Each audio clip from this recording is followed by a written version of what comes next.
Hey, what up? It's JR again, and this time I'm not here with the recap. I'm not here with a prediction. I'm here to let you guys know who's my top prospects coming into MMA and who I think is gonna make an impact later on in the future.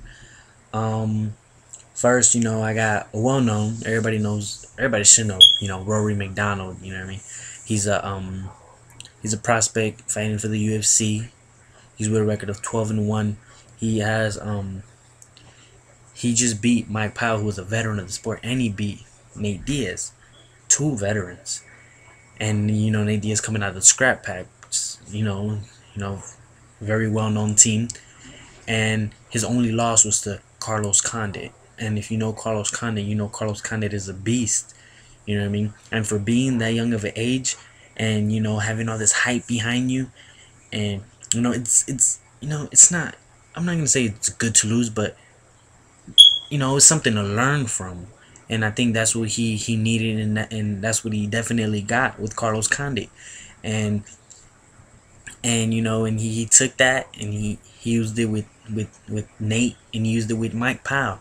And he has an upcoming fight, UFC 145, and I think he's gonna make a big impact. I could see him in the future being the future champ, to be honest. I'm gonna say like in probably 2 years. You know what I mean? Give him time to grow. You know what I mean? Don't rush him. We don't want to rush him. UFC always have a tendency of rushing fighters. You know what I mean? I don't like that. I think you should just let a fighter grow on his own and let him learn. Give him some some nice fights. And well, yeah, it's about him. And next I have excuse me, I misspelled the word, misspelled his name. Stipe Miocic. Stipe Miocic, he's a Croatian fighter fighting out of Cleveland, Ohio. Division I wrestler and a ex-Golden Glove boxing champ. The reason I put him on here is because with his last, first of all, Division I wrestler and Golden Glove boxing championship. You know what I mean? That's good resume already. And he just had an impressive decision victory over Joey Beltran, which was a hell of a fight, and he took it to Beltran.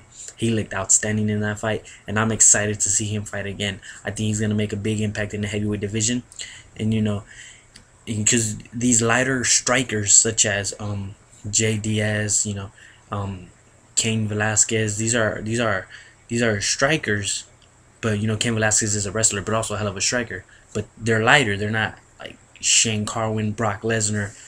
They're not heavy like 265ers, 260. There's are 240s, 235ers, and that's what he is. And I think that's an advantage. I think being a lighter heavyweight is always better, always good. And the way he fights is perfect against the top name guys in the UFC. So yeah, look out for him, Stipe Miocic. I'm not showing his next fight. They haven't gave any information on that yet. And I also have Johnny Hendricks. Johnny Hendricks, he fought in the WBC. I think he won like 2-3 fights in there. Came to the UFC, had a nice streak. He beat Charles Brenneman, and then he fought Rick Story, and then he lost. And he learned from that fight also. And then he just beat two good opponents, and now he's getting a big shot fight against John Fitch on UFC 141, which I think it's gonna be a wrestling fight. These guys are gonna be clinching it out, and in Johnny Hendricks, I see him having more punching power than your average wrestler. I mean, wrestlers have punching powers, but they don't have that skill of that striking very often, and he does. He can strike fairly well. Good jiu-jitsu, good wrestling, powerful guy, great cardio, and I could see him making a run towards that 170 picture after this fight with John Fitch. Win or loss, he's gonna learn from it. He's young, barely 11-1. He's gonna learn from it. And he's gonna move on from here. And then I also got Michael Chandler. If you don't know who Michael Chandler is, he just beat Eddie Alvarez, gave him a upsetting victory for the Bellator lightweight championship, which was one hell of a fight, one of the best fights of the year. And that was a huge upset. He got the win, and to be honest, I don't see anyone in Bellator beating him.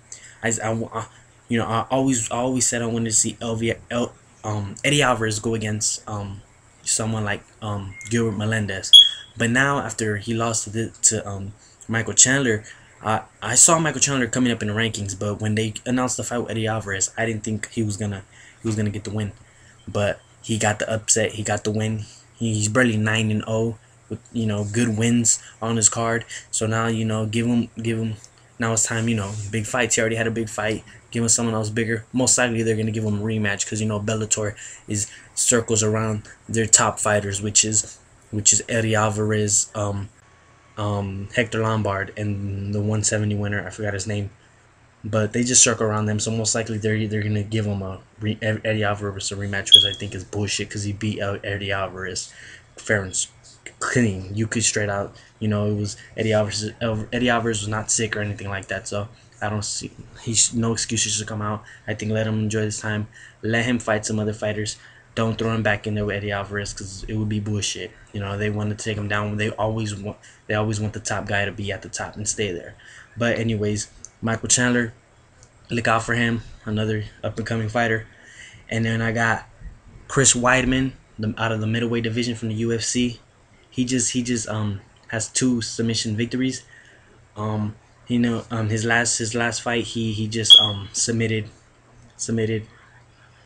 he submitted Tom Filthy Lawler, which is an impressive victory. First, he put Tom Filthy Lawler to sleep, and it was good. It was a good fight for him, and he's been looking very well. Matt Serra, his trainer, his mentor, says that he's the one to beat Anderson Silva. I don't know if that's true. Well, we're gonna have to wait probably like 2 years for that to happen. But I see him as a very good opponent for any 185. I think he's the dark horse in this division for right now. Sick wrestling, great striking.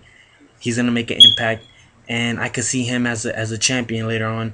But as of right now, I don't think no one will be able to stop Anderson Silva. He has the top. He has the top. He has the top. He's at the top of his game, and he's gonna stay there for I think for another long time. I don't see nobody beating him.